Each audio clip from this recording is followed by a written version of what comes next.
Audio Jungle. कोप भवन सुनी सचेऊ राव भयवस अगुहाई परई न पाऊ। श्री मनकामेश्वर बाल विद्यालय दिगनेर में चल रहे श्री राम लीला महोत्सव में सीता जी की विदाई के बाद हुई कोप भवन लीला। कन्यादान के गूंजे गीत केकई मंत्रा और केकई दशरथ संवाद सुन श्रद्धालु हुए भावुक।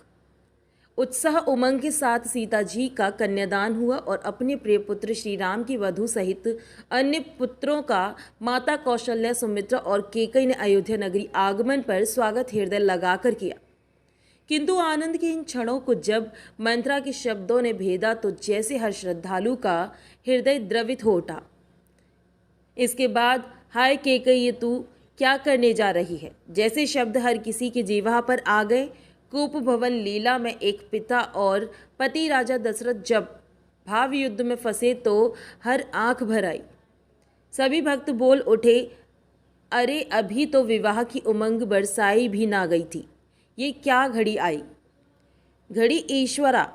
ग्राम दिगनेर शमशाबाद रोड स्थित श्री मनकामेश्वर बाल विद्यालय में चल रहे बाबा मनकामेश्वर नाथ रामलीला महोत्सव के 6वें दिन राम विवाह, कन्यादान, केकई मंत्रा संवाद, केकई राजा दशरथ संवाद लीला का मंचन किया गया। श्री महंत योगेशपुरी और मठ प्रशासक हरिहरपुरी ने स्वरूपों की आरती उतारी। लीला मंचन में जब भगवान राम को अयोध्या का राज देने की चर्चाएं आई तो रानी केकई को उसकी दासी मंत्रा ने भड़का दिया। मंत्रा के बहकावे में आकर केकई कोप भवन में चली जाती है।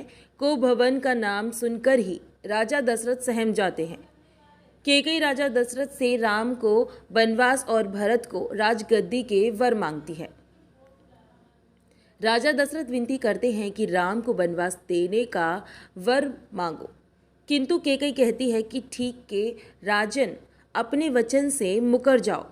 राजा दशरथ कहते हैं, रघुकुल रीत सदा चली आई, प्राण जाए पर वचन न जाए। इसी प्रसंग के साथ जब लीला का समापन होता है तो हर श्रद्धालु का हृदय व्याकुल हो उठता है। आज बड़ा सुंदर अवसर है और आज जो लीलाएं रहेंगी वो कन्यादान की रहेगी और साथ साथ राजपाट का राज्याभिषेक की घोषणा है और तत्पश्चात केकई कोप भवन का प्रस्थान का है। ये अपना जो 11 दिवसीय आयोजन है, 10 दिवसीय दशहरे वाले दिन जो है वो 20 फुटा 25 फुटा रावण जो है उसका पुतला दहन रहेगा। धन्यवाद। कल ये आयोजन हुआ था, मतलब आयोजन तो यहाँ से चल रहा है 15 अक्टूबर से, मगर बड़ा सुंदर और भव्य आयोजन है। और सबसे विशेष बात है, आपको मंडल में ऐसा आयोजन, ऐसे पात्र जो है वो मुश्किल से मिलेंगे। और सबसे बड़ी बात है भावना।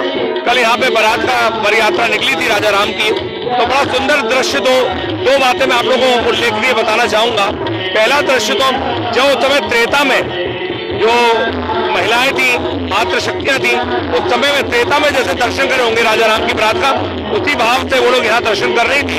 और घूंघट, पूरा घूंघट सर ढक करके सिर्फ आंखों के माध्यम से, आंखों के कोनों से जो है भगवान राम की वर यात्रा देख रही थी। और दूसरा, हमारे ग्राम गढ़ी या गढ़ी इशला में भी और दिगनेर में भी कल पक्का भोजन, पूड़ी सब्जी और खीर कि भगवान हमारे घर आए हैं, तो इस भाव से भगवान का भोग उन लोगों ने घर घर बनाया था कि आज हमारे घर भगवान पधारे।